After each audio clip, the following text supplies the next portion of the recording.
New Religious Movements, Part 1.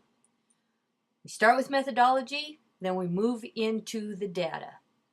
Once again, the book begins by offering you one set of category, Ernst Troeltsch typology of the difference between churches and sects, right? So they start telling us what Troeltsch said, only to tell us of a different argument, which we realize is therefore the preferred argument for our authors. So we can imply from this progression of arguments that rather than trying to put religions in church or sect boxes using Troeltsch, it is the Stark and Bainbridge argument that offers a more powerful lens. The authors lead us this way many times. It gives us an intellectual history of the methodology, should leave you with that sense that knowledge is that fluid realm where people are always trying to improve upon how close are we getting to an accurate presentation of the data. And so these developments in theory are meant to bring us closer to more accurate presentations. Now, so their approach, Stark and Bainbridge, quote, "The best way to classify religions is through their identification," meaning their I identify with you, their identification, or their tension with the culture in which they reside. If you identify with the culture, like we're number one, versus a tension with there's a problem in this culture and we have an alternative answer. So that's what they want to say is the best way to classify is that tension. Religious institutions have low tension with their host cultures. Religious institutions who have low tension with their cultures and tend to accept the social environments. Can I get this right? Let me try this again. Religious institutions have low tension with their host cultures and tend to accept the social environments in which they exist. If you got an institution, it means it's buying the whole cultural package well enough to keep the machine going. Religious movements tend to be in tension with their host culture because they wish, according to Stark and Bainbridge, to promote or resist social change. So, the religious tradition, they're generally identifying, buying. The religious movement is generally promoting social change, like let's open our doors wider, or resisting social change. All of that stuff you guys are doing is bad and we should go back to our roots. So there's those two elements in religious movements. So let's take the word movement seriously. It implies movement, and therefore a reform of or break from a tradition, the introduction of a whole new horizon. You got to be able to move, right? So if you got a worldview, the religious movement suggests that you're breaking from, you find it no longer acceptable, you're reforming it, you're innovating in it. So religious movement, take that word movement seriously. New religious movements, therefore, are always about change. This is very interesting because religions are implicitly about transformations of self, the bringing of the earthly self into a closer connection with salvific power that reduces suffering or provides salvation, right? In the Buddhism, we had the salvific power of emptiness as a way to reduce your suffering, or in Judaism, to be right with God, to be in a sacramental relationship with the divine. So if you got a self in a religious tradition whose goal has to do with this kind of transformation and a movement toward the salvific power, whether that be a God or not, then it means that within every tradition, there is always going to be a whole bunch of little people inside it also undergoing movement. So we shouldn't be the least bit surprised that religious traditions create alternative new pathways and this and that, because the religious life itself is about a transformation. So, that's an interesting connection. Take any rite of passage, such as initiation into a Buddhist Sangha or First Communion. You begin as an outsider or child, and through that ritual process, if you've really experienced a transformation, it is now your job to either uphold conservatively or challenge prophetically the horizon of your new adulthood.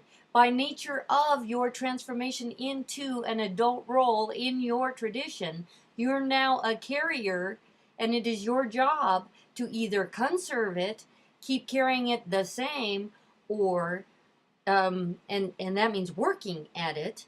And as a carrier, you may decide improvements need to happen. So we have a system built on transformation. No wonder new religious movements are a big part of it. Now, as noted in the book, when you study the origin of religions, almost all religious traditions begin as new religious movements anyway.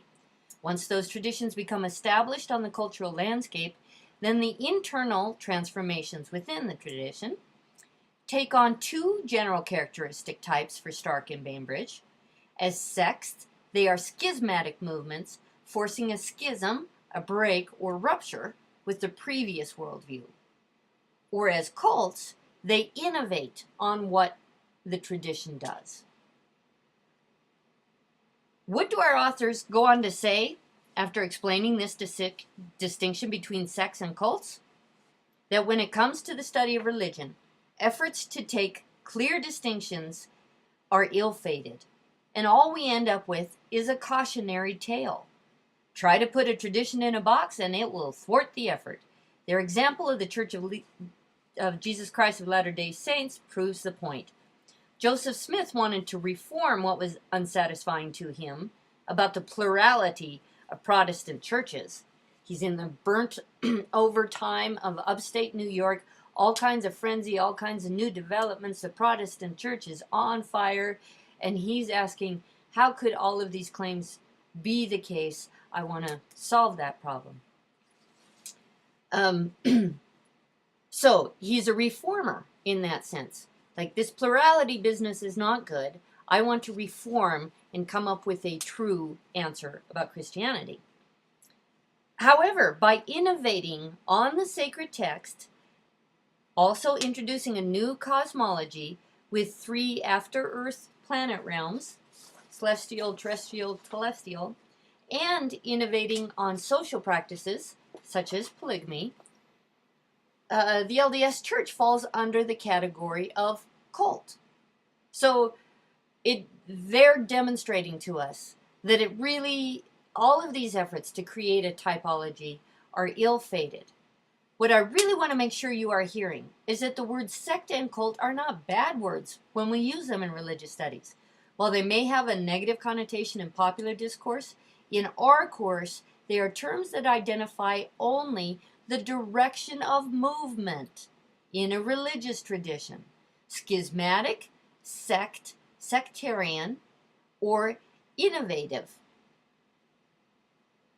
So cults are innovators, sects are schismatic. Our cautionary tale is that the closer we look, the more often these movements towards schismatic reformation or internal innovation are actually twinned in the transformation of the worldview. That's pretty interesting, complex analysis for you to be able to apply to religious traditions. Pretty helpful, since we know religious traditions proliferate. Now, let's enjoy our immersion in only 2 centuries this week as we study Christian Science and the Church of Jesus Christ of Latter-day Saints, both of which have their origins in 19th century North America. We're not having to go way back to the age of the patriarchs. The first thing we want to recognize is that the development of these 2 traditions so closely in time and space, New England was a happening place, 1800 to 1850, tells us that something was happening in northeastern American culture to which people were responding. Religious traditions don't just poof out of the air.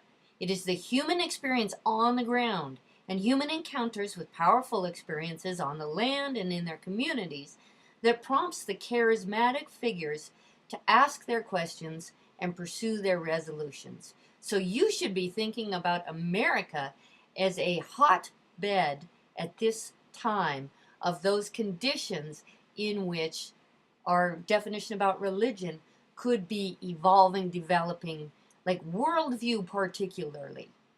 That worldview is being pushed on, and people are moving into that pressure to make sense of their place. Now, oddly to my mind, the book begins with Christian Science, but the founding of the Mormons is earlier, 1830. Hence, I have pictures of Joseph Smith on the left side. I like chronology. I think it's good for your brains. I think it's good for logic, because we are talking about movements that impact, and it is that touching of one into the next that creates the development we're studying. So, Mormons arose out of what has been called the Burnt Over District of upstate New York, so named because of the religious fervor of the Second Great Awakening.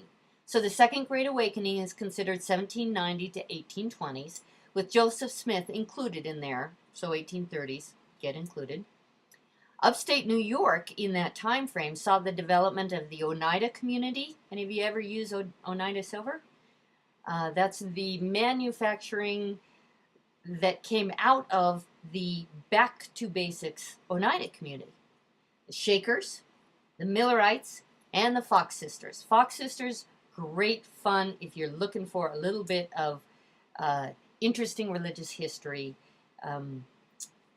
Then, after that Great Awakening, the second, Christian Science is instead related to what is called the Third Great Awakening, which is beginning around the 1850s.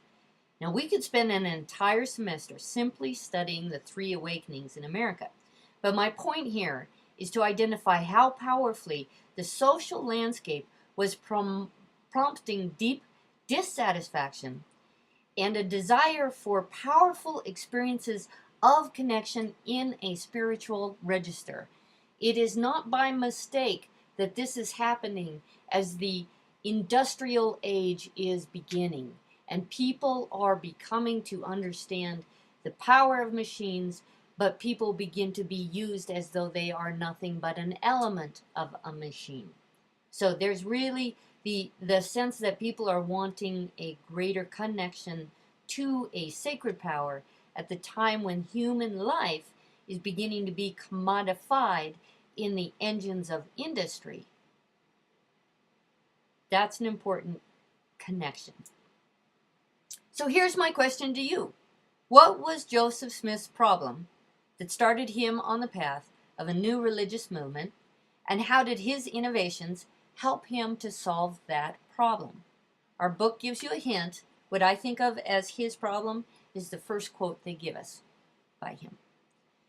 What was Mary Baker Eddy's problem, other than the fact that she survived a violent marriage for a while in there? Never be surprised that people who have had really hard times are the people who are wondering about their relationship to a salvific power.